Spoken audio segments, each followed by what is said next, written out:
Seja muito bem-vindo, seja muito bem-vindo a mais uma edição aqui do Resenha Cast, o seu podcast de Governador Valadares. Aqui você já sabe, todo dia é dia de episódio novo, com uma pessoa diferente, de uma área totalmente antagônica do personagem anteriormente entrevistado. E hoje tenho a honra de poder eternizar e imortalizar uma grande história na psicologia aqui de Governador Valadares. Falo dela, a professora e psicóloga Lídia Brandes, que me dá a honra da sua presença e magnitude aqui no podcast Eternizador de Histórias. Lídia, primeiramente, seja muito bem-vinda. É uma honra poder te receber. Obrigado por estar aqui. Bom dia, boa tarde ou boa noite. Depende do horário que vai estar nos acompanhando. Seja muito bem-vinda. Obrigada pelo convite. Estou muito feliz de estar aqui, poder contar um pouquinho da minha história, compartilhar aquilo que eu tenho de conhecimento e de experiência de vida também. Tamo junto, Lídia. Obrigado por estar neste momento aqui no estúdio. E antes de a gente poder começar nosso bate-papo, vamos viajar no tempo no seguinte aspecto.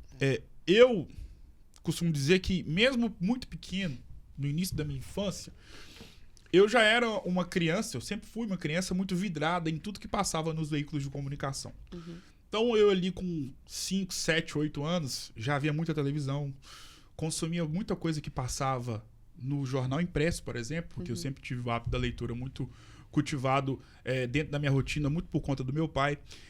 Ouvia muito rádio, por incrível que pareça. Isso ali, início dos anos 2000. E eu não me recordo, nessa época, de acompanhar nesses veículos de comunicação o assunto saúde mental ser debatido.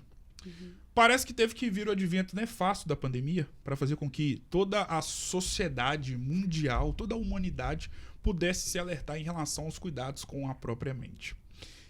Afinal de contas, se a gente pegar esse contexto, se tornou muito comum a seguinte indagação que vem sendo feita em várias ocasiões, em rodas de conversa entre amigos, familiares, colegas de trabalho, que é a seguinte: como você está? Esse tipo de pergunta se tornou muito comum nos tempos atuais, muito por conta, depois de tudo que o mundo todo viveu com a pandemia. Feito esse preâmbulo, como é que você tá? Como é que tá a sua cabeça? Como é que tem sido este ano de 2025 para sua vida? Então, né? Nossa! Tá. Tem sido um ano desafiador em vários sentidos, mas ao mesmo tempo muito gratificante, porque eu tenho conseguido me restabelecer, me reorganizar e estruturar minha vida com meu filho de uma maneira cada vez mais saudável para mim e para ele.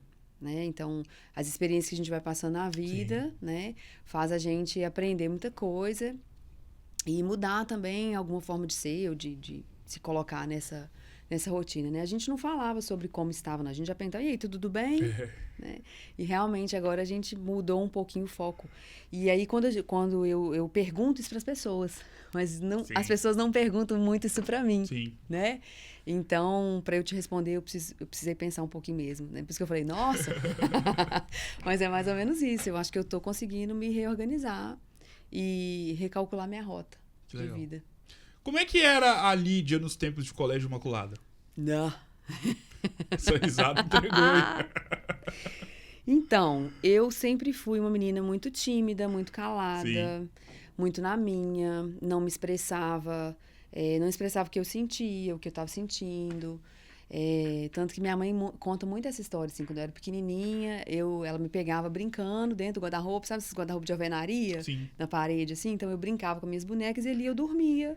E ela procurava na casa, Lídia, onde você tá, Lídia? Eu tava lá dormindo, brincando, dormindo, então muito na minha, muito calada. E essa pessoa, né, essa criança, adolescente, muito diferente de quem eu sou hoje, né? Eu sou falante, eu sou comunicativa, eu me coloco nos lugares, quando eu chego as pessoas sabem que eu cheguei. Né? Então, para mim foi uma mudança muito grande, assim, na verdade, né? Assim, até reconhecer essa timidez, que eu não sei se era timidez ou se eu fui muito silenciada, né? Por conta de uma criação também meio rígida demais, né? Eu tenho um pai que é policial, a mãe professora, então você vem de uma estrutura bem formal, né? E aí, depois que a gente fica mais velho, e especialmente depois que a gente tem filho, no meu caso, a coisa muda. Então, hoje eu me permito sentir, me permito ser quem eu quero ser, sabe? Viver o que eu quero viver, com as pessoas que eu quero viver. Então, isso foi muito importante para mim, assim. Acho que de 4 anos para cá. Os meus alunos, os que me conheceram antes da gravidez, antes do Tom, que é o nome do meu filho, falam assim, existe uma Lídia antes do Tom e uma Lídia depois do Tom. Sim. Então, eu acho que ficou muito claro, sabe? Essa questão, enfim, do sorriso e de me colocar de uma maneira mais leve, sabe? Eu costumo dizer que o tempo de escola ele é o mais nostálgico da nossa vida, porque ele junta ali o tempo da infância, da pré-adolescência e o início da adolescência. E ele carrega consigo uma sensação de pertencimento aos lugares que nós tivemos a oportunidade de estudar. E pensando no tempo de escola, ele acaba sendo muito nostálgico também pelo fato de que, normalmente, é claro que existem exceções, mas normalmente é durante o tempo de escola que nós não tínhamos ou não tivemos a chamada responsabilidade ou as responsabilidades da vida adulta. Uhum. No tempo de escola, claro, existem exceções, mas normalmente no tempo de escola, a única responsabilidade que nós tínhamos era qual? Passar de ano, manter o contato e um bom convívio com os nossos colegas de turma. E aí depois passa o tempo de escola, aí vem a chamada vida adulta. Enfim. Qual que é a grande lembrança que você tem dos tempos de escola? Aquele tipo de lembrança que, quando você passa no colégio que você estudou lá no Elvamar ou no Colégio Imaculada Conceição, vem na sua cabeça na hora? Certamente as amizades que eu fiz, né? Eu acho que é o momento que a gente mais se relaciona, assim, né? E que a gente experimenta muita coisa. Então, as amizades que eu fiz que eu carrego até hoje, sabe? Por eu ter sido uma criança muito, muito quieta, eu não tenho muita lembrança, não, sabe? Eu até falo assim, gente, você conhece uma criança que nunca cortou nada, que nunca machucou, que nunca deu ponto? É nunca... você. Sou eu. Eu nunca cortei nada, Sua nunca mãe me agradece. machuquei. Lá em casa é mais ou menos assim, são 3 filhas, né? 3 meninas.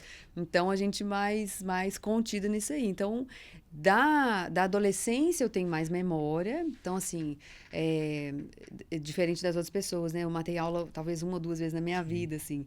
Mas de viver com amigas, sabe? De criar vínculos e isso me levar, assim, a várias situações interessantes, legais, enfim, de amizade mesmo, assim, que eu tenho até hoje, sabe? Que eu consegui resgatar depois de um tempo também distante, porque eu estudei aqui, mas depois fui fazer faculdade em Belo Horizonte. Sim. Então, isso se perde um pouco, né? Mas memória de escola eu tenho mais do Imaculada, que eu estudei da 5ª até a 8ª série, e depois fui pro Cipicom, que já era uma pegada mais pré-vestibular, né? Então, assim, não quero assistir aula desse, fico lá embaixo, né? Assim, vou jogar sinuca no barzinho que tinha de frente. E tinha algumas coisas assim, mas eu sempre fui muito dedicada a estudo, muito centrada. Então, eu falo que agora, aos 40, talvez eu esteja vivendo um pouco da minha adolescência, sabe? No sentido de aproveitar a vida mesmo, sabe? Que é na simplicidade, nas coisas pequenas, assim. Não tô falando de nada muito grande, não. Tô falando do básico mesmo, sabe? De me permitir fazer coisas que antes eu não fazia, né? Então, eu acho que os 40... E o que eu vivi nos últimos 2 anos, 3 anos, me trouxe essa coisa mais juvenil, sabe? De eu passar no prédio, o porteiro fala assim, não, mas você tá radiante. O Zé Maria ou o Zezinho? Sabe, assim? Sim. Então, eu acho que alguma coisa realmente foi diferente. Na minha adolescência, talvez eu não tivesse isso que a maioria dos adolescentes tem, né? Pelo menos hoje, o olhar de hoje, né? Que eu tenho, assim, sobre o que eu vivi. Então, eu não consigo te falar, por exemplo, uma experiência, assim, marcante, uma coisa que eu te conto uma história, igual, né? A maioria das pessoas tem. Eu acho que eu não tive, assim, tive pontos de diversão, de matar aula dentro da própria escola, né, assim, e a Sâmara fica procurando, a Sâmara era psicóloga na época, ficava procurando a gente e você tá em cima do vaso, assim, mas é uma vez na vida, entendeu? Acho que ninguém nem sabe disso, né? Só quem tava comigo. Só quem tava matando aula comigo. Então, assim, coisas que a gente vivia de passear, de sair junto, né? Aqui em Valadares tinha uns barzinhos, né? Que a gente gostava de ir, ficar naquelas Réu Pinheiro ali, né? E, enfim, coisas assim. E da escola mesmo, eu tenho uma época, uma recuperação que eu peguei na vida, porque eu não tinha um livro. Sim. Não tinha o livro, não tinha compasso, Desenho geométrico, Sim. é a matéria. E por isso eu peguei recuperação. Mas assim, já recuperei, já, né? Cadê o livro? Tá aqui e tal, e vambora. Então eu não tenho uma memória, assim, uma coisa que eu aprontei e tal, sabe?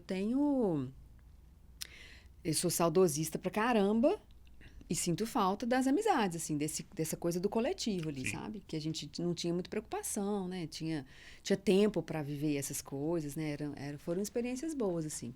Mas de aventura mesmo, eu não fiz nada, não. Assim, que eu me lembre, não.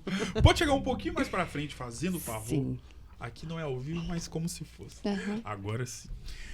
Sobre o tempo de escola, ele também tem algo que a gente acaba levando para toda a nossa vida. Que é o quê? Professores que marcam toda a nossa trajetória durante o período vivido dentro da escola e que acabam sendo importantes durante toda a nossa trajetória de vida neste plano. E olha que interessante. Você é professora. Logo, você também possui a capacidade de marcar muitas vidas através de todos os ensinamentos que você passa, mas também os ensinamentos que você passa que fogem da questão da disciplina, do conteúdo que você transmite para os seus alunos. Você também é mulher, você também é mãe, então você acaba passando muitos ensinamentos para outras mulheres dentro da turma, ou para homens também, enfim. Logo, a Lídia Brandes marca a vida de inúmeros alunos, ou já marcou a vida de inúmeros alunos. Mas quem foi a Lídia Brandes na vida da Lídia Brandes no seu tempo de escola? Quando eu era aluna, né?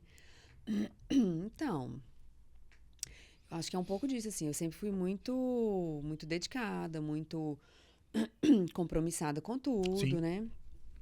Que tava ali pra mim.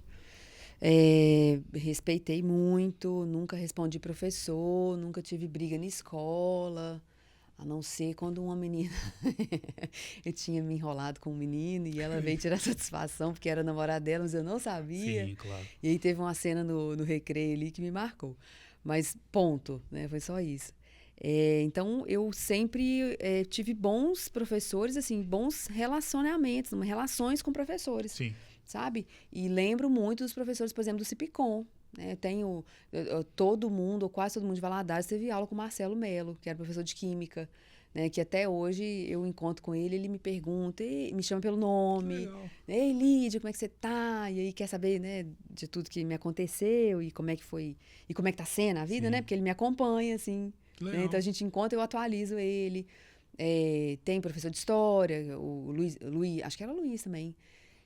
Que era de BH e que vinha, eu lembro muito dele, tinha uma didática boa. O Charles, que era de geografia, que depois acho que foi pro Cipicom. Sim. Enfim, então eu acho que eu também marquei a vida dos professores, porque eu era uma boa aluna, uma aluna dedicada, né? Então, que tinha notas boas e tal. E isso que você falou é muito real, assim, quando a gente tem a responsabilidade de marcar a vida de alguém, sabe? E como professora e como psicóloga. Exato. Porque eu tenho 15 anos de formada. Então, por exemplo, tem meninas que eu atendia, né, com 5 anos, 6 anos de idade, 15 anos depois são com 20, né? Exato. Então, é assim, lembra de mim ainda. Eu olho, eu lembro do nome, eu lembro da fisionomia, sabe? Então, falando, eu lembro aquilo que você falou, né? Aquela época que eu estava lá sendo acompanhada por você. Então, assim, de alguma maneira, a gente está sempre marcando. E, na verdade, acho que todo encontro, ele vai deixar uma marca. Sim. Sabe? Isso que a gente está fazendo aqui também, você está me marcando minha vida, né? E eu acho que, de alguma maneira, eu vou também marcar a sua, porque né, ninguém falou exatamente sobre o que a gente está falando aqui, né? Embora a gente tenha um norte para conversar. Sim. Mas eu acho que é mais ou menos isso. Então, eu lá na escola, como aluna, ainda na minha infância, adolescência, era essa aluna, assim, eu acho que é uma aluna ideal. Né? Eu não sei o preço disso depois, por conta do silêncio, sim, por conta de não me expressar muito, né? Isso tem um comprometimento depois. Mas naquele momento ali, eu acho que era uma pessoa, assim, legal, sabe? Eu acho que sim. A psicologia que escolheu ou você que escolheu ela para sua vida? Cara, esse negócio é tão difícil, porque eu vejo várias pessoas falando assim, é porque a psicologia me escolheu, tá? Eu acho que a gente escolhe, sabe? Eu acho que é a gente que escolhe, porque quando eu terminei o 2º grau, eu não sabia o que eu ia fazer.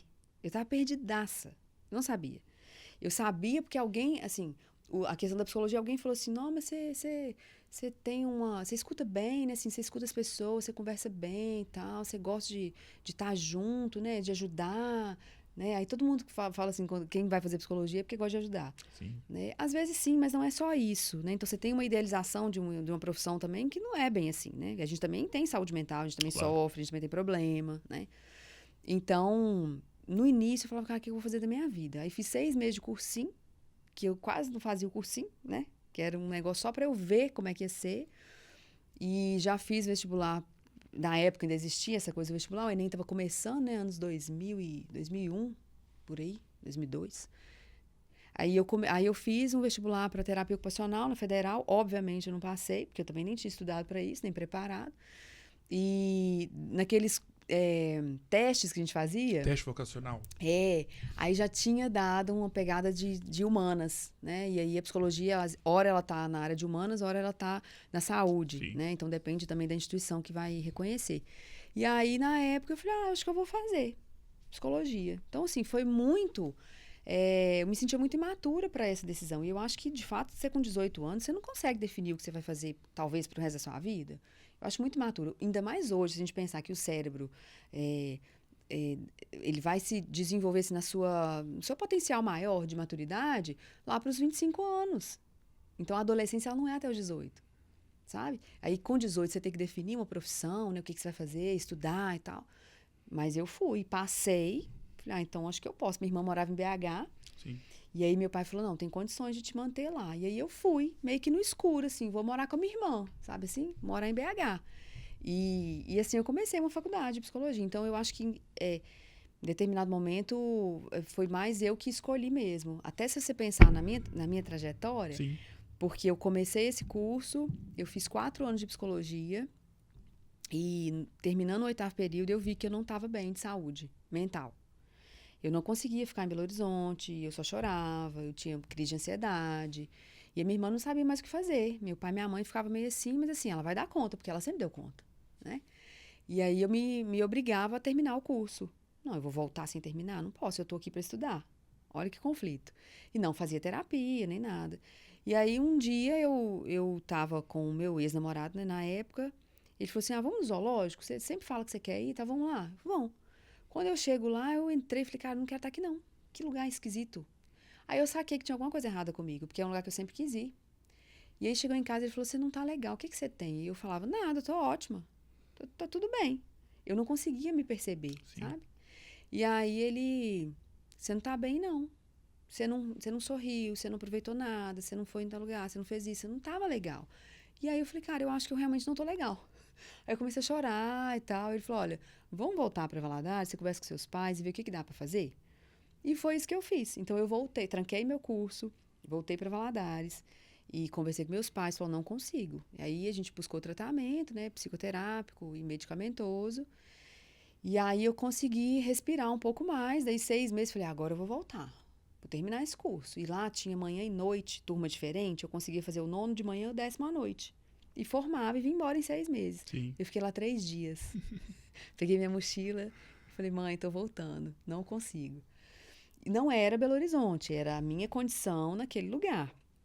Podia ser o paraíso, que pra mim não ia estar legal. Aí voltei pra casa, e aí mantive o tratamento da mesma forma, e comecei a ter outros focos, assim, tentar, né, sair daquilo que eu estava vivendo. Meu corpo reagiu, falava muito comigo, assim, dor no estômago, dor no joelho, dor na coluna, dor de cabeça, né? Porque fala mesmo, né? E aí eu consegui, depois de 1 ano, aí fiz matéria isolada aqui na Univale. Depois de 1 ano, mais ou menos, eu voltei para o curso de psicologia aqui. Então, por isso que eu falo que eu escolhi.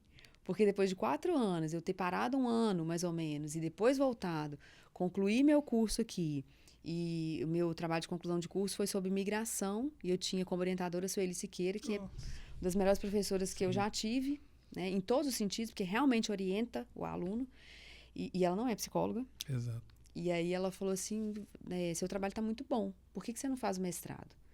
E aí tive o convite para o mestrado, caí direto no mestrado, fiz o mestrado. Depois que eu concluí, comecei a dar aula, em 2018. E assim, então eu acho que no fundo mesmo, eu que escolhi. entende? Ser psicóloga e me bancar nessa profissão há 15 anos. Porque eu falo que tem espaço para todo mundo. Eu acho que em todas as profissões você tem espaço, sabe? Porque às vezes algum aluno fica com medo, né, quando tá formando. Ai, como é que vai ser esse início? Não tem paciente ainda. A coisa vai se ajeitar. Você vai se encontrar também nesse lugar, né, profissional. Mas eu entendo que fui eu que escolhi, porque eu poderia ter feito outras coisas, já que eu tinha interrompido. Né, e eu interrompi porque quando eu fui fazer uma triagem com o primeiro paciente, eu estava assistindo uma triagem que o professor estava fazendo, e quando a paciente começou a queixar com ele do que ela estava sentindo, era exatamente o que eu sentia. Aí eu falei, não vou dar conta. Aí, isso lá ainda em Belo Horizonte. Eu falei, não vou dar conta, eu tô queixando, eu tô sintomática igual essa paciente. Né? Então, eu preciso de ajuda. Como é que eu vou ajudar se eu tô precisando de ajuda? A minha questão veio daí. E aí a coisa foi só piorando, porque eu não dei a atenção que eu precisava e fui deixando. Não, é normal, não, isso vai passar e tal. Aí quando eu procurei terapia, eu já estava num ponto que eu precisei da medicação também, sabe? Então, hoje eu falo disso com muita tranquilidade, mas por muito tempo eu não falei sobre isso. Eu preferia não dizer, né? Esquecer que essa parte da minha vida aconteceu. Quando, na verdade, só estou aqui por conta disso tudo, né? De eu ter reconhecido isso, ter valorizado esse ponto da minha vida, ter voltado atrás e começado de novo, sabe? E foi muito difícil, assim. Muito difícil, porque eu tinha crise de ansiedade todos os dias. Eu fiquei 1 ano e meio tomando medicação. Entendeu? Para depois eu falar, não, agora vamos lá. E aí fui fazendo o caminho contrário e a coisa foi caminhando, foi indo, assim. Eu tenho uma percepção de vida que é de ver as coisas como oportunidade, sabe? Então, tudo para mim vira uma oportunidade. Então, assim, eu ter voltado para cá, a oportunidade de estar perto da minha família e de ter mais oportunidade de trabalho, de estágio aqui do que lá em Belo Horizonte, que é uma coisa que eu achava que seria ruim aqui, não foi. De ser acolhida pela faculdade, pela turma toda, porque eu fiz matéria em todos os períodos, do terceiro até o 10º, entende? Então, assim, passei por muitas turmas, eu conheço muita gente, eu acho que ali eu hoje, né, olhando para trás, isso foi em 2010 que eu formei, então eu me encontrei já nesse movimento lá atrás, sabe? De parar e falar, opa, peraí, tem um negócio aqui que não tá bom. E aí fui caminhando, então eu acho que eu escolhi a psicologia, assim. Não foi ela que me escolheu, não. Fui eu que escolhi mesmo. O mundo é feito de visões e de significados.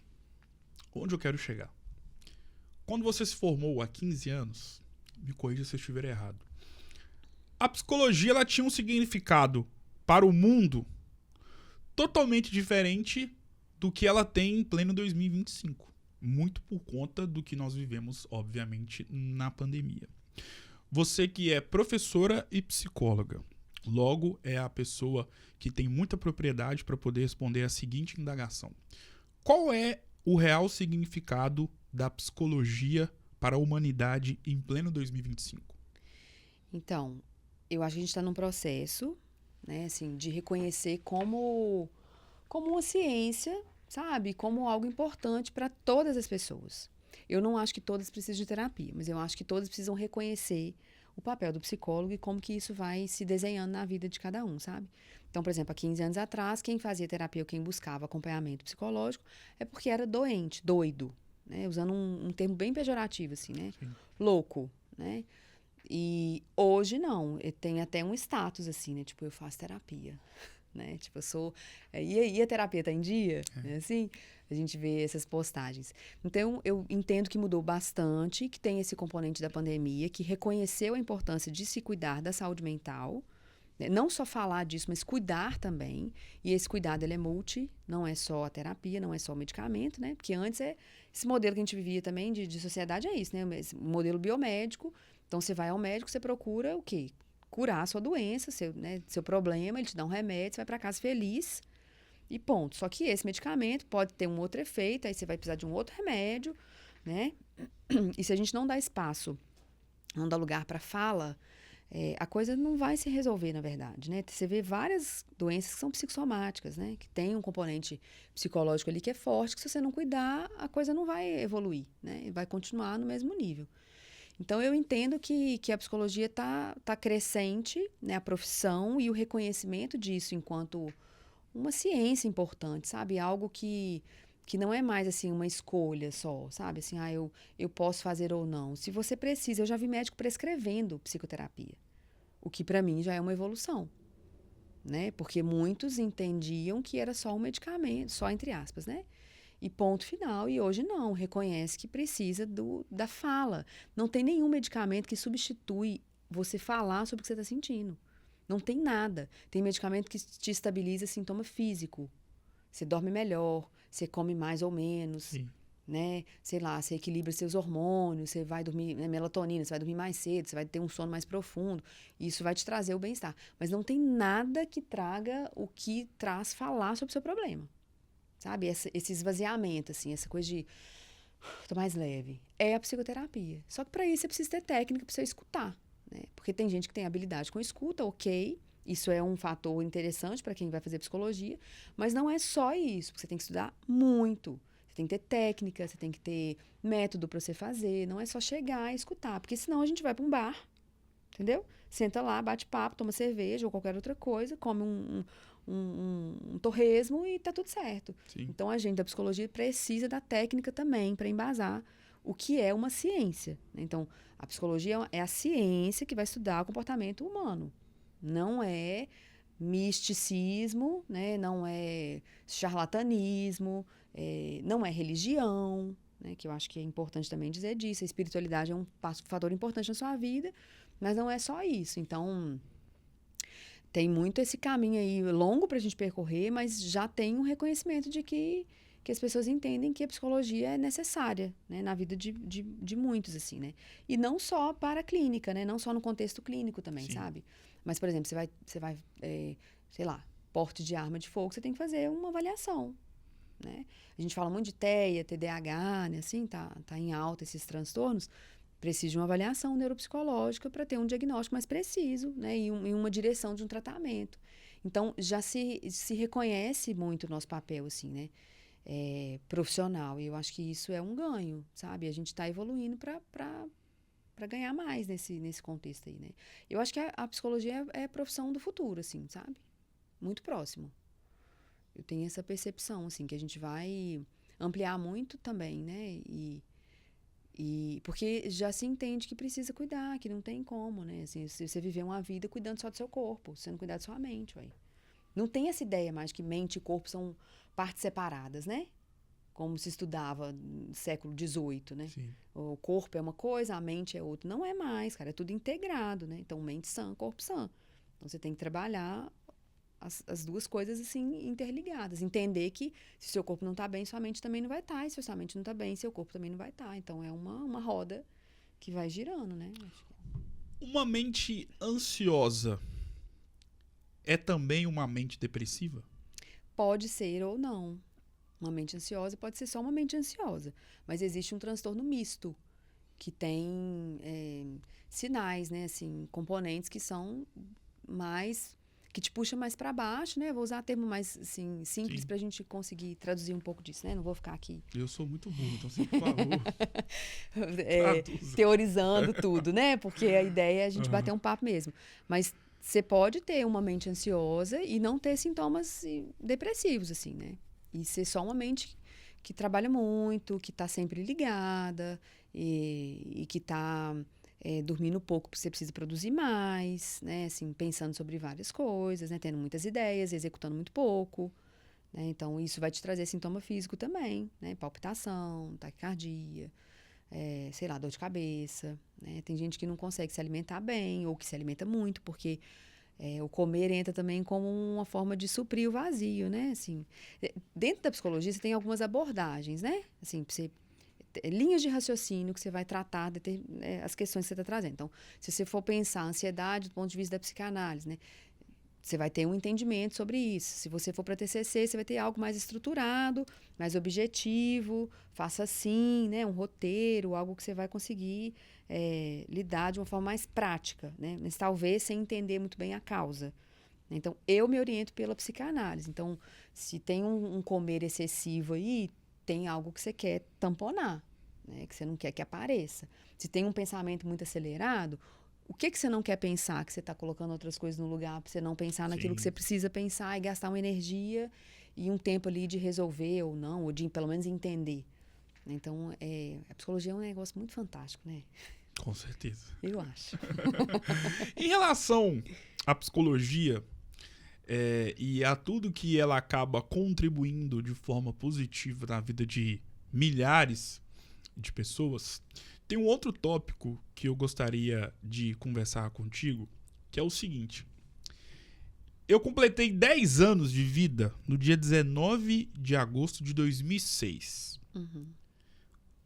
Logo, quando eu completei 10 anos, e o número 10, a idade de 10 anos, ela marca muito, né? Tanto para homem, tanto para mulher. Eu vivia num mundo totalmente diferente de quem vai completar, por exemplo, 10 anos no dia 19 de agosto de 2025. Uhum. E quando eu penso nesse tipo... quando eu faço esse tipo de exercício, me vem na cabeça aquele conflito de gerações que nós temos visto que é algo latente, que está em voga, né? Principalmente sobre o aspecto de discussões nas redes sociais. Porque a geração tal é assim, assado. Como uma profissional da psicologia analisa essa questão do conflito de gerações existente no mundo atualmente? Então, esse conflito ele sempre vai existir, né? Você está falando de 96 para 2006, 2006, isso. 2006 para 16, 16 para 26. Vai haver isso mesmo, né? E aí, a gente estuda, tá? Primeira coisa, a gente estudar bastante. E, inclusive, essas novas configurações familiares, né? Que vai interferir também Sim. na percepção e no entendimento do que é estar fazendo 10 anos hoje, em 2025, e daqui 10 anos também, né? O meu filho vai estar, sei lá, né, com 14, daqui 10 anos, então vai ser diferente. Eu também vou estar diferente, porque eu também não sou a mesma pessoa, Sim. né? De 10 anos atrás. Então, se a gente pensar em relação a isso, cada família, né, cada configuração familiar tem o seu... E cada familiar, dentro dessa configuração, tem o seu papel ali, sabe? Então, a gente não vai descartar essas relações ou dizer que você tem que fazer isso ou aquilo, mas a psicologia vai muito acolher, né? Assim, o que você traz da sua geração, que é diferente da minha, e como que a gente vai conseguir dialogar, Sim. sabe? Eu acho que a grande sacada é isso. Por isso que um acompanhamento da família ou dos pais, ou dessa criança, é importante. Porque a gente não faz só tratamento para um menino que está ansioso. A gente orienta, oriento famílias também. Em quais os caminhos, qual a melhor forma. Mas quem está dizendo qual é o melhor não sou eu, é a própria família. Então, se você vem um menino lá com 10 anos de idade, garoto enxaqueca, né? Tá com problema e tal, se tranca no quarto, nananã. Qual é o incômodo para essa família? Por que esse pai se incomoda tanto? O que essa mãe está dizendo, sabe? Estou pensando numa estrutura clássica de família, Sim. né? Comercial de margarina. Que nem sempre é assim, que aí entra as novas configurações, né? Sim. Família homoafetiva, mãe solo, enfim, várias outras questões aí que a gente vai conseguir falar. Mas é muito de entender o que é esse comportamento para essa mãe, para esse pai, para esses membros da família, sabe? Então, não tem uma forma, assim, de tratar, assim, a padrão ouro, a melhor. Eu acho que tem um entendimento sobre o que esse comportamento é funcional nessa família. Sabe? Essa coisa de família é muito isso. O que funciona, o que não está funcionando, o que já funcionou, não funciona mais. Né? Então, assim, com 10 anos, você está dizendo, num menino de 10 anos, ele está no auge da puberdade. Então, se essa mãe e esse pai não compreender isso, vai dar problema, vai brigar todo dia. Entende? Não estou dizendo que o menino tem que ficar trancado dentro do quarto, mas estou dizendo que ele vai começar a precisar cada vez mais de uma independência, entendeu? De um tempo ali, sem esse pai e essa mãe estar 24 horas vigilante, por exemplo. Uma vez um profissional me perguntou, acho que era um repórter também, para fazer um texto sobre isso, essa coisa do menino, né, trancado no quarto e tal, o que eu achava disso, e se devia haver um controle sobre as redes sociais, por exemplo, né, que tem um monte de aplicativo que você fica vigiando, né? E aí eu falei, cara, eu acho isso um terreno muito perigoso, assim, né, de você pisar, porque você quebra confiança, sabe? Você tem outras maneiras de conquistar esse menino, por exemplo, né? Talvez você não precisa controlar nesse nível, sabe? De entrar, né, coloca um aplicativo tal, que você vai, um detetive, pra você ficar sabendo tudo, porque ele precisa de espaço, cara. Ele vai querer ver outras coisas que ele não via, porque ele era criança, agora ele não é mais. né? Então, tem o luto pela perda do corpo infantil, né? A própria menina sente isso, a menina também. Os pais não reconhecem mais esse filho, entende? Verdade. Não reconhece mais e aí vira um caos dentro dessa família. Porque quer o filho de antes, mas ele não existe mais. A gente está mudando o tempo todo, entende? Então, você tá, sei lá, né? Você falou de 10 anos Tô com atrás. 28. 28? Então, você com 18 já era um outro. Com 8, não tem como, né? Os 10 anos marca porque a gente fala década, né? Exato. Então, os meus 40 me marcou, assim, né? Eu fiz 40 em novembro. Sim. Então, eu tenho esse dos 30 para 40, sabe? Você faz um balanço, o que que aconteceu, né? Como é que vai ser, enfim. Mas eu acho que é muito disso, assim, de você acolher o que vem, né? Dessa criança, desse menino que está iniciando a juventude, aí, a adolescência, e entender qual é a função desse comportamento, por que está reagindo assim, que antes não reagia, se tem alguma coisa mesmo problemática ou não, porque nem tudo é ansiedade, nem tudo é depressão. Às vezes, e na maioria das vezes, é falta de comunicação na família, sabe? Então, essa coisa de patologizar tudo me preocupa no nosso século, Sim. né? Nesses últimos anos, assim, me preocupa, porque tudo vira um transtorno. Você pega o DSM-5, que é o Manual de Diagnóstico de Doença, que a gente vai se nortear por ele para diagnosticar, né, alguém que chega até nós. Sim. A psiquiatria, psicologia. Quando você olha, tudo vai estar ali. Tudo. Alguma coisa. Tudo que você tiver. Você está roendo a unha esquerda aqui. Aqui tá lá um número para você. Entende? Então, assim, eu acho que serve muito para orientação, mas a gente não pode ficar preso a isso, porque um diagnóstico não define um sujeito. Entende? O quanto que um trauma vivido na infância ou no período da adolescência pode ser imortalizado durante toda a vida de um ser humano? Ó, duas coisas que a gente pode pensar em relação a trauma. Primeiro, nem todo trauma é ruim. E essa coisa de ser cristalizado, né? Assim, sofreu isso aqui e nunca mais recupera, sabe? Não tem... Enfim, isso vai envolver um outro aspecto chamado subjetividade. Então, você tem o mesmo pai, a mesma mãe do seu irmão, mas vocês não são a mesma pessoa. E até aposto que vocês são completamente diferentes. Né? Exato. Tá. Então, você tem uma genética ali que é, né, basicamente a mesmo pai, mesma mãe, então a avó, tudo igual, mas você tem contextos de nascimento diferentes. Qual a diferença de 2 anos. 2 anos só? E você tem momentos que a sua mãe não era a mesma. Né? Seu pai estava vivendo uma outra coisa, talvez, né? Pelo menos emocionalmente já Sim. não era mais. Então, isso interfere também nas suas questões. Então, subjetividade é um fator que a gente sempre tem que considerar. Quem é esse sujeito? Quem é essa pessoa? O que ele quer? O que ele não quer? Sabe? Então, esse ponto. Somos todos individuais e únicos. Então, Humberto Gessinger estava certo, né? Assim, Exatamente isso. né? Então, assim, ninguém é igual a ninguém, tá? Todo mundo é diferente, mesmo vindo do mesmo pai e da mesma mãe. E essa coisa do trauma nem sempre ser algo ruim, é algo que marca, que te deixa vulnerável, ok. Mas o que você vai fazer com ele é importante. Porque, por exemplo, eu falo muito de maternidade, de filho, de, né, enfim, nascimento, né, parir. E aí, quando a gente está parindo, a mulher, tem uma coisa que a gente chama de trauma do nascimento, por exemplo. O bebê, ele precisa passar por esse trauma, ele deve passar por esse trauma do nascimento. Que é o quê? Que é a passagem pelo canal vaginal ali. Ele faz uma força, né? Ele roda para poder sair. E não é à toa, porque ele já está ali, além dos anticorpos e tudo mais que ele já está pegando dessa mãe, ele também tá, tipo, tô vivendo aqui, ó, tô chegando. Então, quando ele nasce, o que ele faz? Ele chora. Né? O primeiro ato é a respiração. E vai chorar, Sim. entende? Então, assim, o trauma nem sempre ele é ruim. A questão é o que você vai fazer com esse trauma, com isso que você viveu na sua vida, sabe? Uma criança tem poucos recursos para fazer alguma coisa. Por exemplo, uma situação de abuso sexual contra uma criança. Ela tem pouquíssimo recurso, quase nada, para poder reverter aquilo naquele momento. Mas ela pode fazer um acompanhamento psicológico, ela pode ter uma família que vai dar suporte, uma escola, sabe? E isso vai sendo dissipado ao longo da vida dela. Esquecer? Não.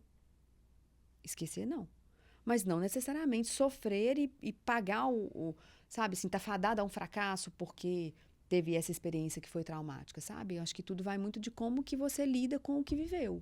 né? Assim, por exemplo, eu estava contando outro dia de uma conhecida que ela perdeu o marido, um acidente de carro, o bebê dela tinha 2 meses. Qual a referência de pai que esse menino teve? A que ela contou para ele. Foto, roupa, objetos, a casa. É o que ele teve. Ele não conheceu essa figura. Vídeo. Mas ele não conheceu, assim. Ele teve, né, a barriga, ok? Ele teve contato ali, porque o bebê já reconhece voz e tudo. Mas ele não teve muito tempo com esse pai, né? Esse menino tá fadado a sofrer?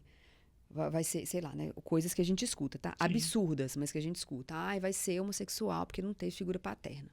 Porque o pai morreu, ele era bebê. Uma coisa não tem nada a ver com a outra. Exatamente. Nada a ver com a outra.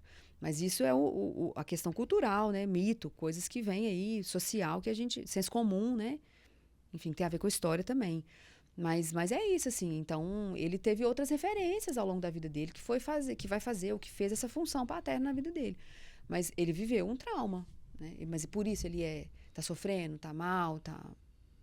Não necessariamente. Depende do que essa mãe fez com isso.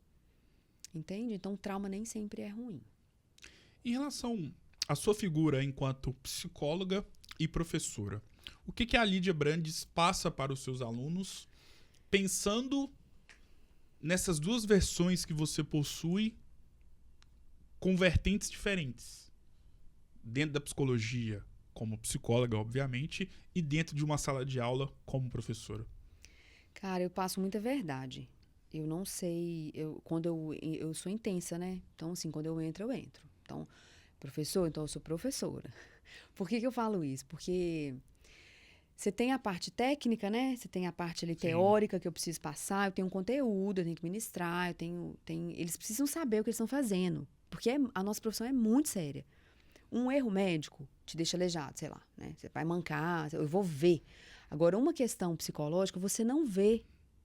Entende? Então, a responsabilidade, me parece, tá? Assim, uma percepção minha, não estou dizendo nada teórico, mas é a minha percepção, que é muito pior. Sim. Pior assim, né? No sentido de você não ver e o sujeito caminhar com aquilo, achar que você não fez nada de ruim para ele.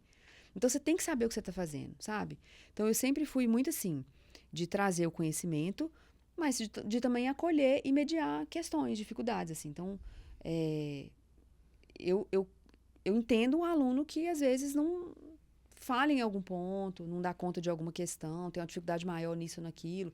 O povo fala muito da psicanálise, né? Os alunos falam muito da psicanálise como uma dificuldade. Então, eu entendo que você não goste tanto, que você prefira a TCC, porque te dá um direcionamento mais prático, ok, mas isso aqui você precisa saber, então volta aqui comigo. Assim, sou muito séria, mas ao mesmo tempo sou mãezona. Então, não fala assim, coração de mãe sem ficar mais um? Então, eu sou muito dessas, assim, de acolher e de chamar atenção quando precisa e de chegar junto. Então, eu sou muito disponível também, sabe? Assim, sala de aula é uma coisa que me encanta. Eu adoro ensinar. E estar junto, e crescer junto, e ver, sabe? A coisa acontecer. Ver quando forma as turmas, ela fica mó felizona, né? Assim, nossa, aqui formou comigo, né? Assim, eu falo isso, é muito legal. E como psicóloga, acho que não é muito diferente, não. Sabe? Essa coisa do acolhimento e da técnica, né? De ter uma forma de fazer ali que é minha, sabe? Agora, quando entra no aspecto, né, de antes do tom, depois do tom, acho que tem muito a ver com isso também. Eu atendi, né? Eu trabalhei com psicologia clínica até minha gestação ali, então na pandemia eu ainda atendi online. Sim. E depois falei, não vou dar conta. E aí comecei a estudar, fazer pós-graduação em psicologia perinatal, que é essa da gestação, parto e puerpério, então eu trabalho especialmente com mães e tal. E aí, comecei a estudar, porque eu falei, quando o Tom nascer, depois da minha licença de 6 meses, eu volto para a clínica e eu vou atender esse nicho. Porque é isso que eu sei fazer, que eu quero fazer. Beleza.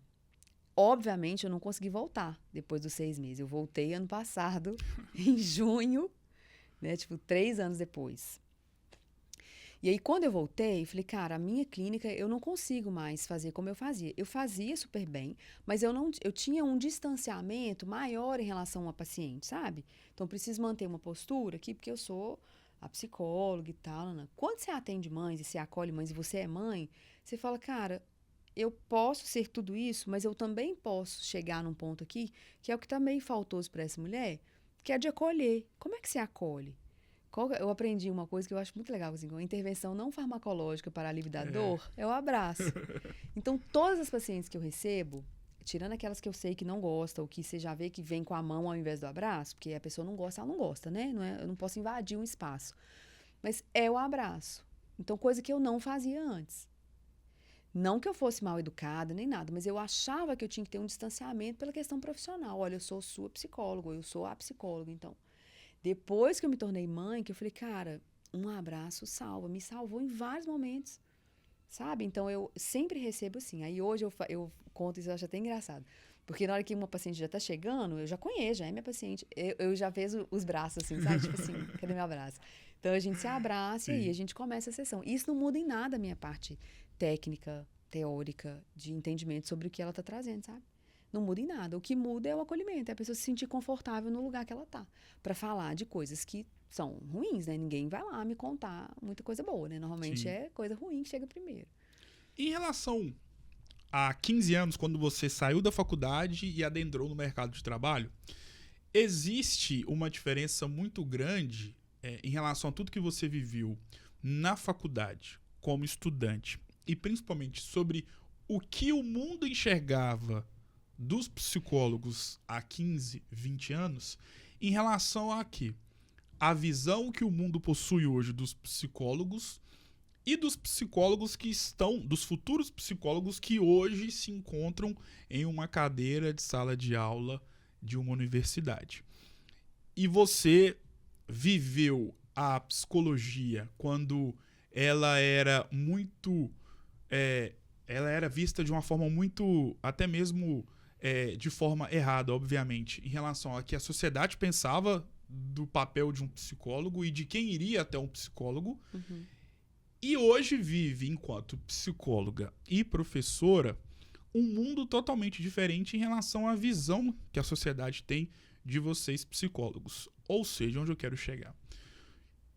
Os seus alunos, por exemplo, eles entrarão no mercado de trabalho totalmente diferente do que você adentrou anos atrás. Justamente por quê?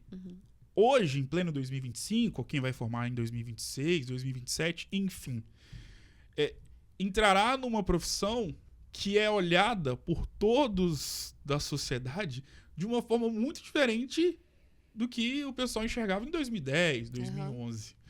Como é que você trabalha a cabeça dos futuros psicólogos? Olha, você está... Vou dar spoiler. Mas é porque eu penso muito sobre isso. Primeiro pelo meu papel ali, né? De estar ensinando para eles. E aí você ensina, mas você também tem essa coisa da experiência, né? De trocar a experiência e tal. E eu tenho pensado muito sobre isso. Sabe? Como é que... Porque eles continuam... Os medos são os mesmos. Né? Então, assim, quando eu formei, 15 anos atrás, eu falava, cara, e agora? Não sou mais estudante. Primeira coisa, você não tem mais carteirinha, você não paga mais meia. Já começa ali, você fica meio tenso. Fala, nossa, e agora? Como é que eu vou me bancar, né? Eu tive privilégios. Muitos. Eu nunca precisei trabalhar e estudar. Privilégio que eu agradeço todos os dias pro meu pai. Né? Eu só estudei, mas eu estudava mesmo. Tem isso também. Diferente da escola, né? Então... Mas os medos, eu vejo que são os mesmos. Eu tive uma aluna que ela formou... Primeira turma lá da faculdade, então, sei lá, 2018, 2023 ela formou, 22 para 23 ali. E aí, depois de um tempo, aí teve filho, tá? E depois de um tempo me mandou mensagem, falou, Lídia, tudo bem, tal, que eu preciso da sua ajuda. Eu falei, tá. Ela falou, consegui um emprego, e agora? Eu falei, que massa! Porque formou, teve filho, não tinha oportunidade de trabalhar. Nem se ela tivesse uma oportunidade, ela não foi, porque ela estava grávida e tal. Aí eu falei, que legal, mas eu nunca fiz isso. Aí eu falei, uai, você vai aprender, uai. Não, mas eu não sei. Psicologia escolar, eu não vi isso na faculdade, eu vi muito pouco, é uma disciplina só, eu não fiz estágio nessa área. O que eu faço? Então, eu recebo muita pergunta desse tipo, sabe? De vários alunos. E aí eu tenho pensado sobre isso. E o que eu vou fazer com isso, muito provavelmente... vai ser algo focado mesmo nesse público, sabe? Que eu acho que é importante. Os medos são os mesmos e vão continuar. Por mais que mude e que as pessoas tenham mudado a visão sobre o que é a psicologia ou como a psicologia é importante hoje em dia para a sociedade, de forma geral, a gente que está formando, você está com medo do mesmo jeito. Você não sabe o que você vai enfrentar. Você não sabe se vai ter oportunidade de trabalho. Você não sabe se vai conseguir atuar na clínica. Você não sabe o que você vai fazer com o seu paciente. Porque... né? Enfim, é um paciente diferente, um paciente novo. O que você viu na clínica era um, agora que é o. Nossa, lá era adulto, agora aqui apareceu uma criança, o que eu faço? Ou vou trabalhar no serviço público, não sei o que é nem assistência social que eu vou fazer.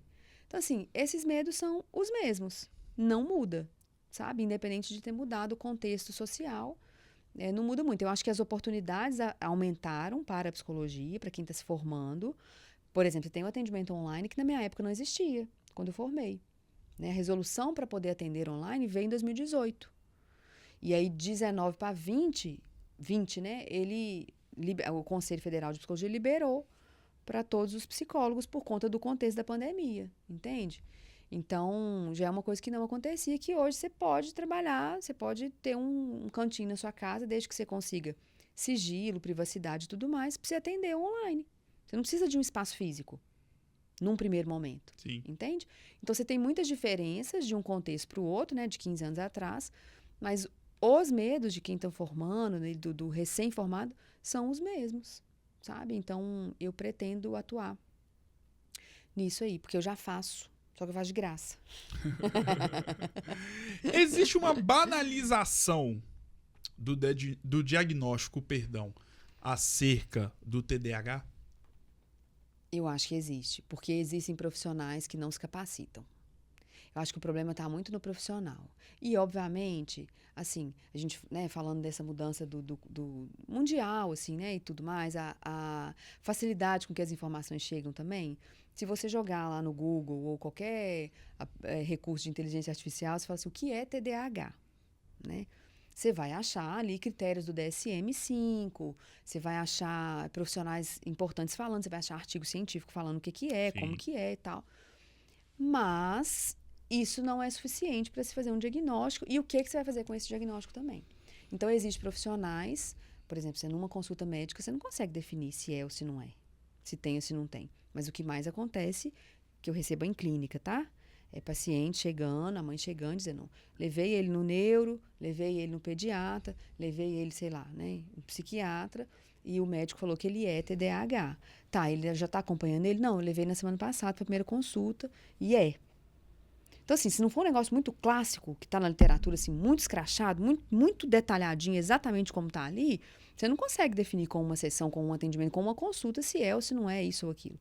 Então, eu acho que tem um profissional que não quer se capacitar, que fica, assim, atrelado à informação de quando ele formou, e isso não evolui, sabe? E porque não quer mesmo, porque o conhecimento está aí, sabe? Tem muito livro, tem muita página interessante, tem muito artigo, muita coisa sendo produzida. Então, acho que falta querer também, né? Assim, sair desse lugar da comodidade e movimentar um pouquinho esse conhecimento. Mas acho que existe uma banalização do próprio sujeito de querer se encaixar em algo que justifique uma falta. Então, por exemplo, eu escutava muito isso, né? Muito próximo de mim. Você esqueceu de comprar o pó de café, mas eu tenho TDAH. Isso justifica tudo, né? Então, assim, justifica alguma coisa? Talvez, mas não dá para se pautar só nisso, né? Porque se você realmente tem, então tá, então vamos, né? Medicamento, psicoterapia, atividade física, sei lá, né? Meditação, né? O que você achar que vai te trazer para sua consciência aí.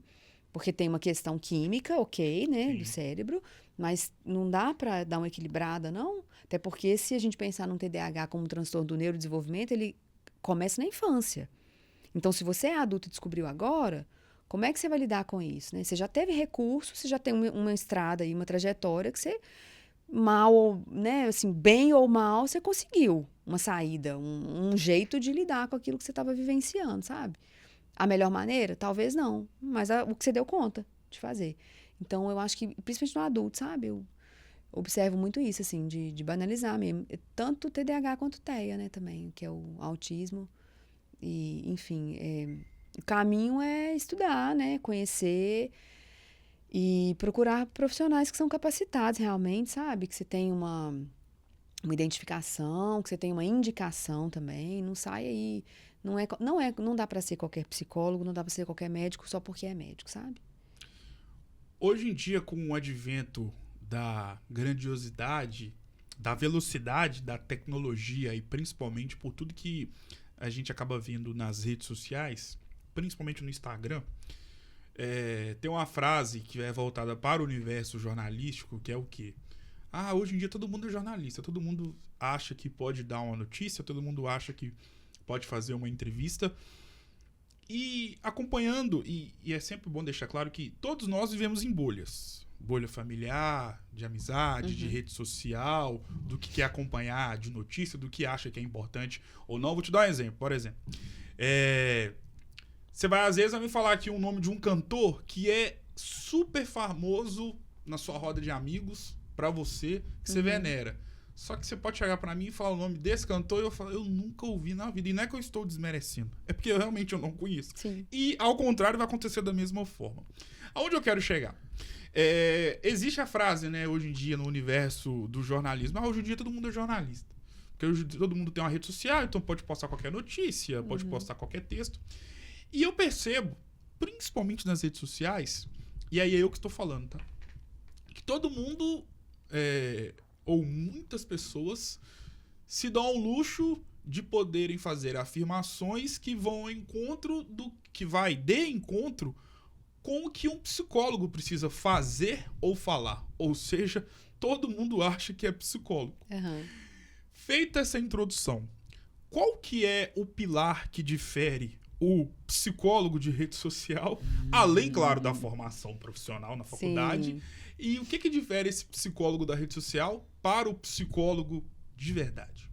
É tão difícil isso que você está falando, porque todo mundo... Eu falo que o microfone é uma arma. É verdade. Sabe? Às vezes nem tem um microfone mais, só o celular já é uma Sim. arma, porque você pega e vai gravar seus stories lá, você vai, enfim, fazer o seu conteúdo, né? Assim, essa palavra é muito em voga, fazer conteúdo, né? E assim... É mais antigo do que parece. Porque, por exemplo, quando você foi falando, né, do jornalista, eu já pensei assim, já escutei isso, né? De médico e louco, todo mundo tem um pouco. Então, de psicólogo também todo mundo tem um pouco. Mas, além dessa formação, né, acadêmica, lá, de sentar 5 anos na faculdade, fazer mais, sei lá, 1 ano, 2 anos de pós-graduação, ou mestrado, ou doutorado, o que você tiver interesse de fazer, você tem que filtrar, né? Você que está ouvindo, assim, né? O ouvinte, você tem que filtrar, porque é isso. Qualquer pessoa pega e vai falar sobre determinado conteúdo. Então, quero falar sobre TDAH, né? Sobre maternidade. Eu vou falar sobre qual ponto de vista? Vou falar de um ponto de vista teórico, vou ler artigo e vou falar sobre aquilo.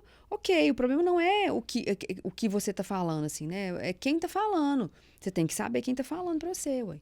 Então, essa ideia de achar que psicologia é senso comum fortalece isso aí.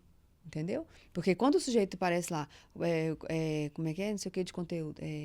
Gerador de conteúdo? Não, Sim. Produtor, sei lá. E não é psicólogo, então ele não pode falar sobre isso. Entendeu? Então, se ele está falando, eu já vou ficar com o pé atrás. Entendeu? Então, eu acho que é muito da gente filtrar. Assim, quem está consumindo vai ter que filtrar um pouquinho. Eu não estou dizendo que todo mundo que produz conteúdo na internet é ruim, não. Eu acho que tem muita coisa boa.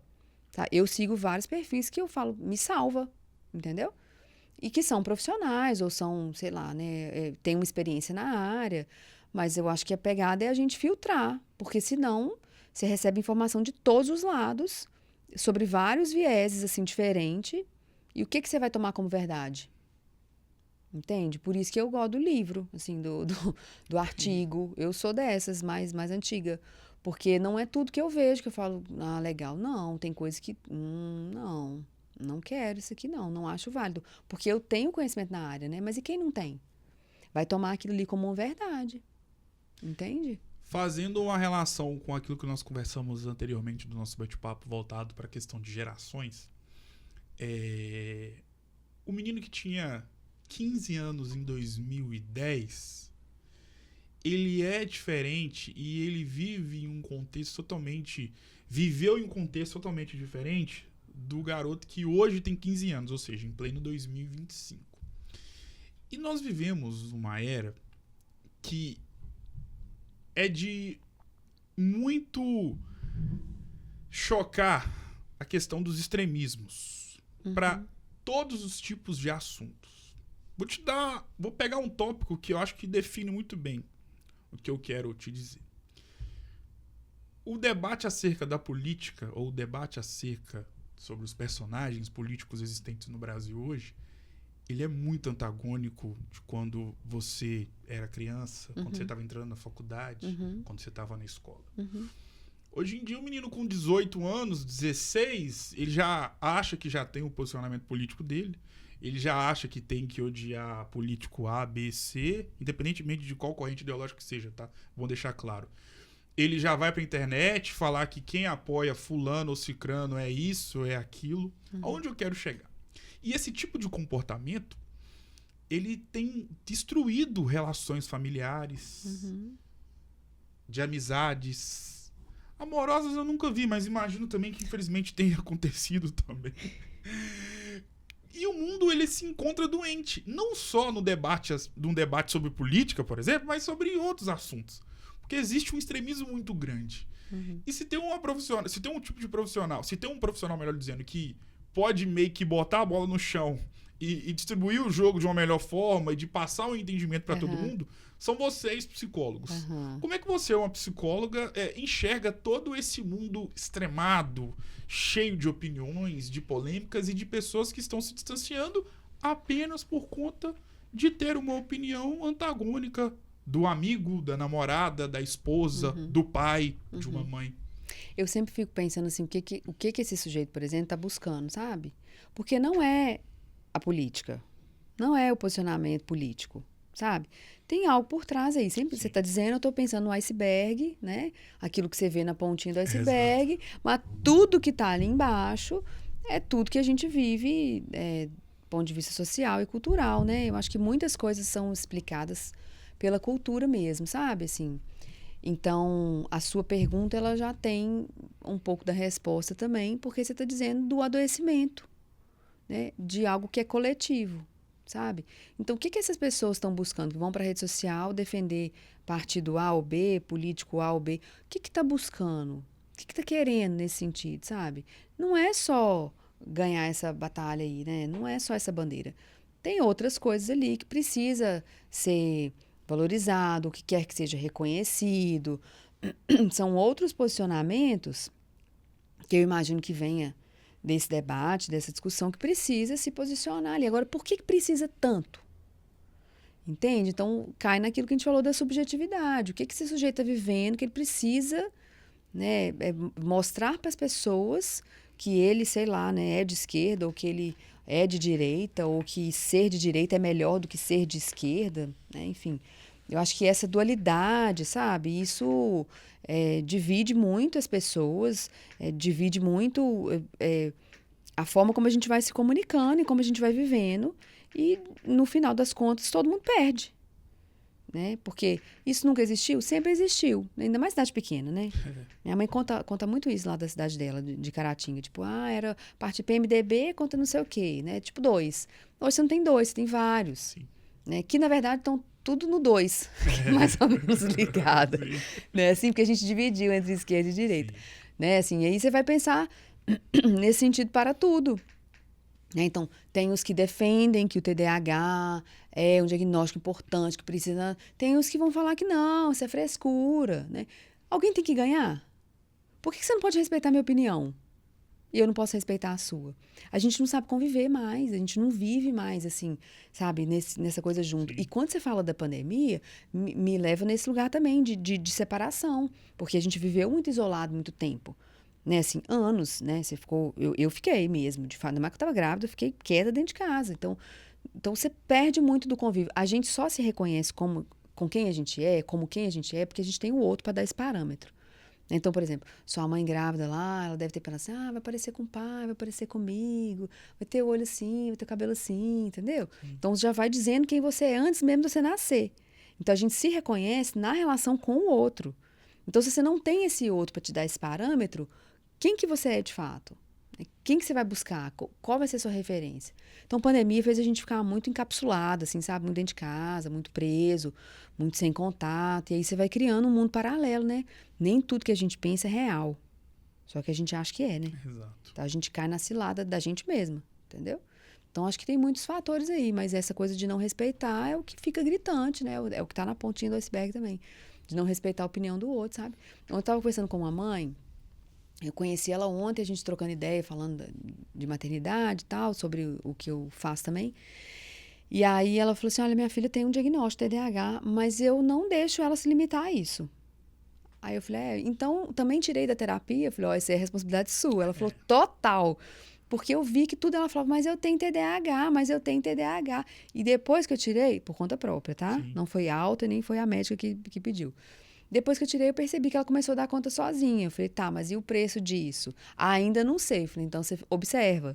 Mas assim, Exato. da menina não precisar mais de professor de suporte, sabe? De dar conta de fazer o dever, de estar com notas boas, né? Socializando e conversando. Então ela falou assim, eu não quero que meu filho, minha filha, no caso, né? Seja reduzida a esse diagnóstico, não. Então, eu vou fazer diferente. E ela tá indo bem. Eu falei, então pronto, é o que funciona pra você.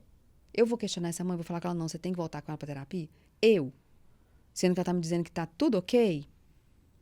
Não vou, até porque não sou a psicóloga dela, né? Não conheço essa família.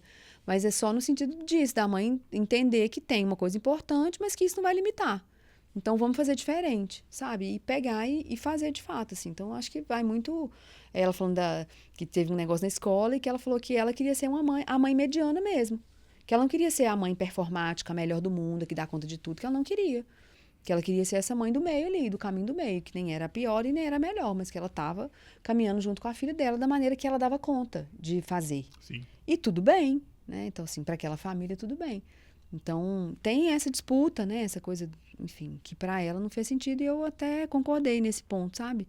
De ela fazer com o recurso que ela tem. Foi uma dinâmica na escola, assim, um negócio muito louco, que eu achei muito louco, na verdade. De dar nota e tal, sabe? Uma mãe dá nota pra outra, sou nota 10, sou nota 8. Ela falou, sou nota 5. 5 é o que eu dou conta de ser, sabe? Então, é nesse lugar, assim, da gente acolher, respeitar, o que é muito difícil de se fazer, né? A gente quer que o outro seja igual a gente não quer respeitar as diferenças, né? Assim, o que faz sentido pra mim, faz sentido pra mim. Ah, não faz pra você, o problema é seu, entendeu? Então, sei lá, se vira. E eu acho que falta empatia, sabe? Falta acolhimento, falta muita coisa, assim, pra gente viver melhor enquanto sociedade mesmo, né? Você, sei lá, você preocupa com o que você vai comer, mas você não preocupa com o que seu vizinho tá comendo, sei lá, né? Ou se é que ele tá comendo, né? Alguma coisa. Uma pessoa que presta serviço pra você, Sim. por exemplo, né? Assim, a gente não tem essa preocupação, não olha pro lado mesmo, não, sabe? Só tá olhando pro próprio umbigo, assim. Eu acho isso meio adoecedor. A nossa vida é como se fosse um livro, com páginas positivas e páginas negativas. São assim todos os livros que já foram lançados e todos que serão lançados por toda a eternidade. E todo livro que se preze, ele tem as páginas, tem a numeração das páginas, tem a conclusão, tem a introdução, tem o título, tem a capa muito esbelta para chamar a atenção e tem capítulos. Uhum. E na nossa vida, nós também temos inúmeros capítulos, positivos ou negativos. E, diferentemente do que acontece nos livros, os capítulos nos livros, eles estão ali em forma de folhas, papel. Na nossa vida enquanto ser humano, os capítulos podem vir através de inúmeros formatos. Pode ser um ano muito marcante, pode ser uma pessoa muito especial, pode ser um momento muito inesquecível, positivamente ou negativamente, pode ser uma conversa que delimita ali uma série de fatores para o futuro da sua vida em uma determinada área, pode ser uma bronca, pode ser um conselho, enfim, pode ser um lugar, enfim. Todos nós temos, enquanto ser humano, vários capítulos diferentes e importantes, positivos ou negativos. E no livro da sua vida você tem um dia muito específico, e uma data, obviamente, que delimitou toda a função e a imagem da Lídia Brandes para toda a eternidade.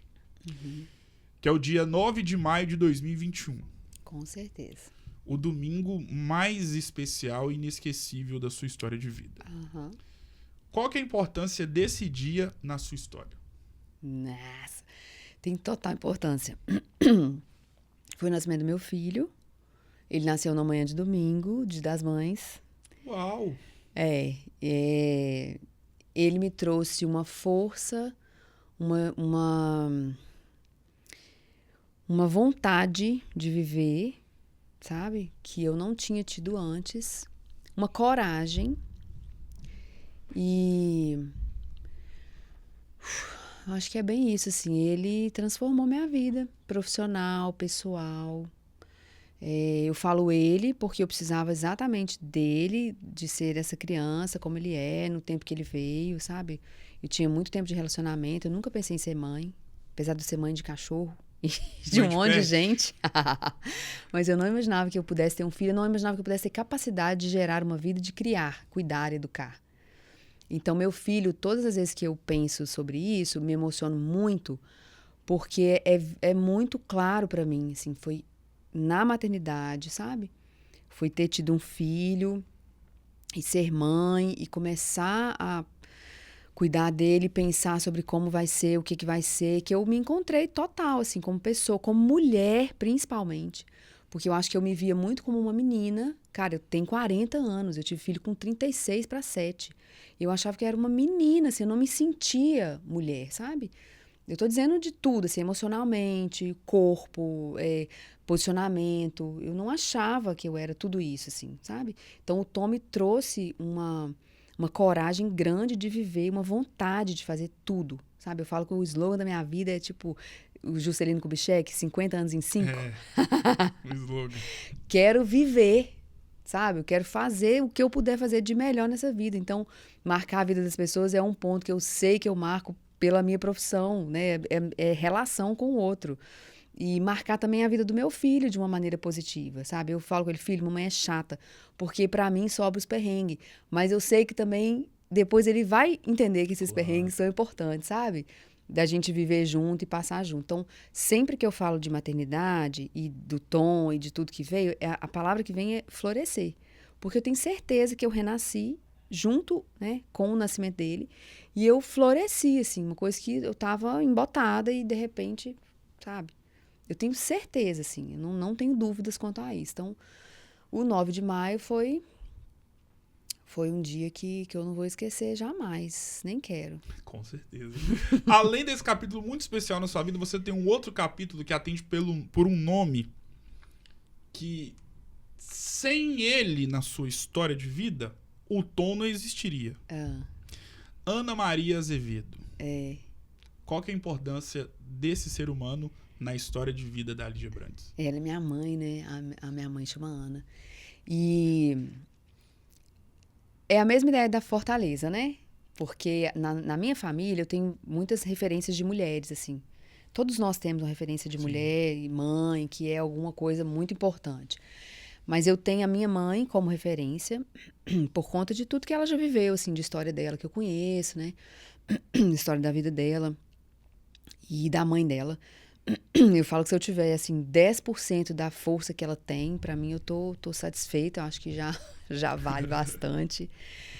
Cara, super disposta, guerreira, muito empática, muito disponível pro outro, muito atenta, né, a tudo, assim, uma sensibilidade muito grande, sabe? Uma intuição que a gente às vezes não olha pra gente, né, nessa coisa da intuição que a gente tem. Eu falava com uma colega minha que eu trabalho no improviso. Ela falou, para de falar isso, porque você não improvisa, você é intuitiva. Você sabe o que você tá fazendo. E você faz porque você sabe mesmo qual é a pegada. Então, minha mãe tem muito disso também.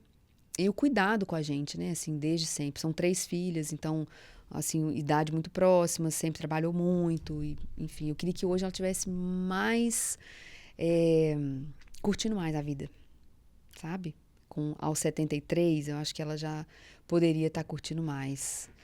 E não tá. Então, esse é um pontinho, assim, que eu, quando fala dela, eu já fico, pô, ela podia estar mais, sei lá, né? Talvez mais feliz também, sabe? Mas ela é uma referência pra mim, com certeza. Minha irmã mais velha também. Uau, qual é o nome dela? Érica.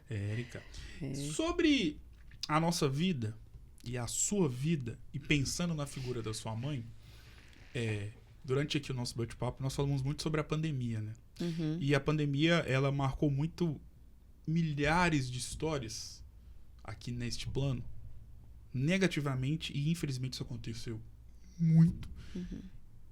Mas, em contrapartida, ela marcou positivamente no seguinte aspecto. Famílias saíram vitoriosas durante o período nefasto da pandemia. E a sua família, por exemplo, saiu vitoriosa. Porque durante 14 dias vocês ficaram ali na incerteza de não saberem se teria os seus pais vivos durante um certo período. Mas vocês saíram vitoriosas. O que você mais tirou de reflexão acerca de todo esse momento de incerteza, de insegurança e de medo que vocês viveram, né, na pandemia? Foi muito medo. E todos os cuidados tomados, mas ainda assim minha mãe, né, pegou o vírus e aí foi punk. Cara, a vida é muito curta e é uma só, sabe? Então, por conta disso também, eu falo, vamos viver, né, assim. E aí uma palavra que sempre me vem, que minha mãe estava com Covid durante a minha gravidez, né? Ela teve Covid e eu estava gestante. E eu pensava assim, aí eu pari, né, nasceu e tal, entrando em casa, a única palavra que vinha na minha cabeça é leveza. Então, é o que eu busco desde que eu tive meu filho. E vem com essa história, né, de pandemia e tal. Eu perdi um familiar muito querido, assim, que já morava no Rio, mas meus pais eu consegui preservar, né? A gente conseguiu tê-los, assim, com a gente. Meu pai não teve Covid, minha mãe teve. E viver com leveza, porque a vida é uma só, é curta, é breve. Então, assim, vamos facilitar, sabe? Não vamos perder tempo. Eu tenho essa coisa com o tempo, assim, a urgência do tempo, sabe? De viver, de querer fazer, sabe? E não é sintomático de querer não cuidar daquilo que eu preciso. Eu cuido do que eu preciso, eu faço análise. Sim. Toda semana eu tô lá batendo na porta da minha analista, me acode.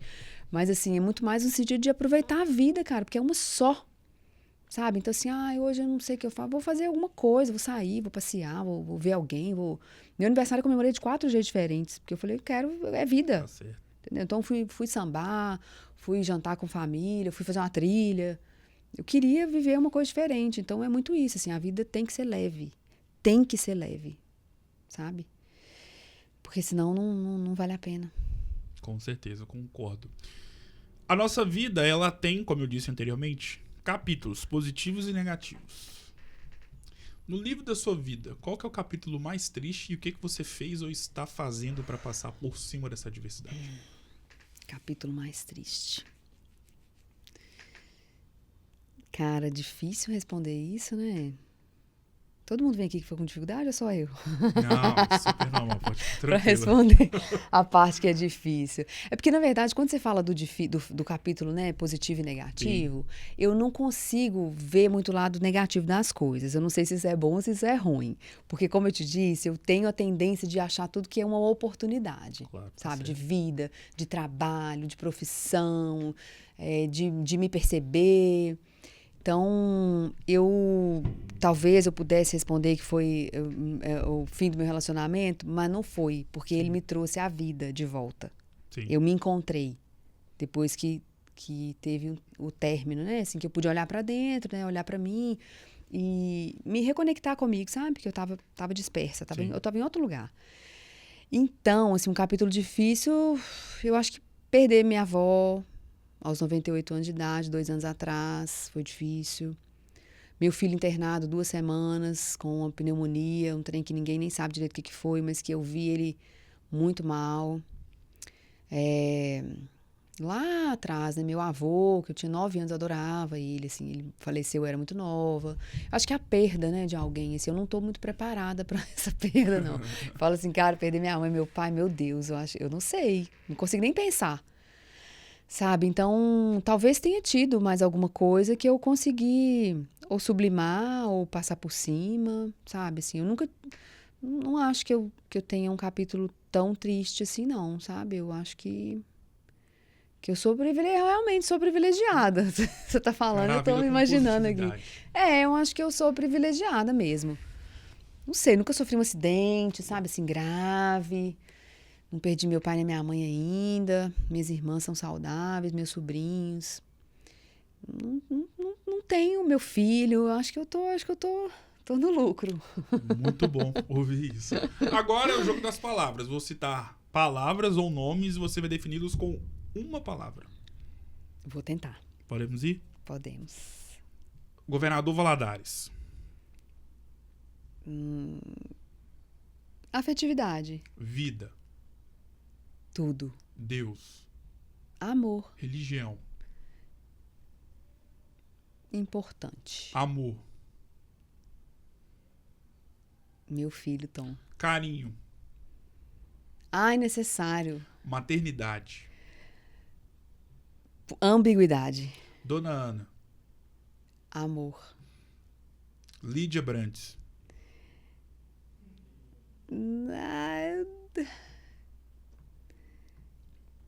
Lídia Brandes. Uma mulher foda. Agora é o jogo do subestimado e o superestimado. Tá. A palavra superestimado, nós não falamos ela no nosso dia a dia, se a gente parar pra pensar. Nós trocamos ela por uma frase que carrega consigo o mesmo significado de superestimado, que é qual? Não é isso tudo. Quem é que nunca falou na vida: ah, fulano não é isso tudo. Comida tal não é isso tudo. Restaurante tal não é isso tudo. E o subestimado é justamente o contrário de superestimado. É aquilo que você gosta muito, dá muito valor. Porém, você vê que muitas pessoas não dão o devido valor que você acha na sua visão que deveria ser dado. Então você acha algo subestimado pelas pessoas. Me fale uma comida superestimada na sua visão, que não é isso tudo pra você. E pra muita gente aí você fala assim: nossa, gente, que é isso? Risoto. Risoto? Eu fui comer pela primeira vez no final do ano passado e adorei. Eu gosto, mas eu não acho que é isso tudo. Ah, entendi. Que tá em todo restaurante mais assim, requintado, é um risoto. Me vale uma bebida, pode ser alcoólica ou não. Superestimada. Cerveja. Sério? Mas você gosta? Ou nem isso? Eu gosto de caipirinha. Ah, tá. Me vale uma banda, cantor ou cantora, independentemente do gênero, superestimada ou superestimada. Uma ou outra? Pode ser banda, cantor ou cantora. Tá, mas que é... Superestimado. Você já ouviu, você se arrepende de ter ouvido, já foi em show e não gostou, enfim. Roupa Nova. Não, e é uma banda queridinha, né? Muito, eu acho que eu sou meio subversiva. Ao contrário. O que as pessoas superestimam demais na psicologia? Ai, velho, eu vou levar... Ih, lá, velho. Tá. A terapia cognitivo-comportamental. O que as pessoas superestimam demais na vida? Dinheiro. Me fale uma comida subestimada na sua visão.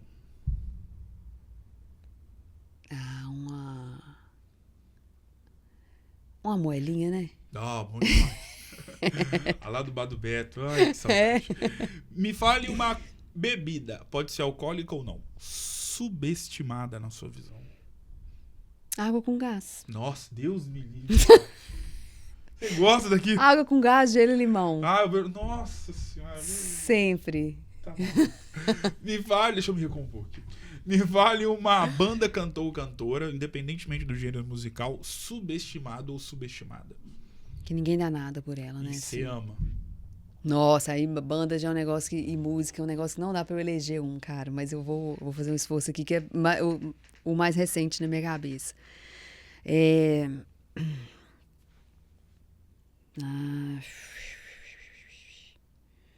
Mulher, né? Que você tá falando? Não. Não, banda. Ai, cara. Difícil. Banda pra mim é difícil. Música pra mim é difícil. Porque as que eu gosto são bem... reconhecidas, pô. Red Hot. Tem amigos que gostam. Enfim. Como eu sou de sertanejo, eu respeito. Então, que eu não acho que é tanta coisa, né? Não, que você... Que eu curto pra caramba. Gosta e você vê que deveria ser mais valorizado, reconhecido. Tá bom. Meu Deus, que difícil. Minha playlist tem várias coisas. Vou jogar um Emicida. Beleza, ok. Que eu gosto pra caramba. Me fale algo que, na sua visão, as pessoas subestimam demais na psicologia.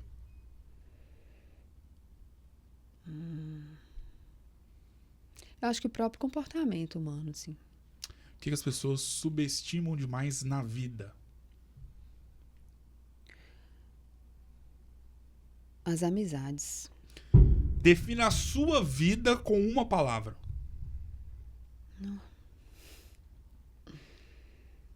Luz.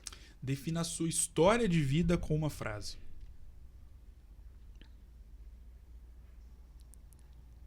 Cara, tinha que mandar um roteiro antes, né, pra gente pensar. Minha história de vida com uma frase, cara, Uma frase?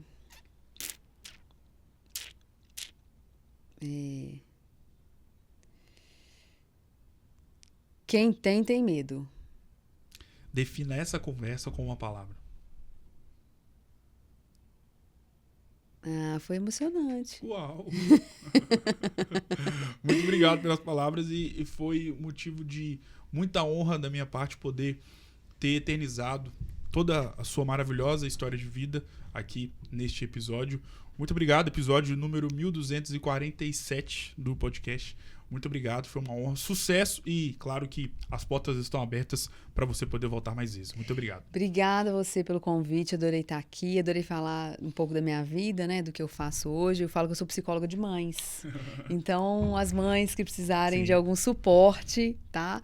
Podem procurar, que eu tô por aqui. Represento uma campanha também chamada Maio Furta Cor, que o lema é saúde mental materna, então eu falo disso 24 horas por dia, com quem eu puder e aonde eu estiver, tá? Então, obrigado pela oportunidade e conta comigo também. Opa, se Deus quiser, precisando, com certeza irei te chamar. Obrigado mais uma vez, sucesso. O Resenha Cast para lá de especial de hoje vai ficando por aqui. Um grande abraço e eu volto em uma próxima oportunidade. Até mais.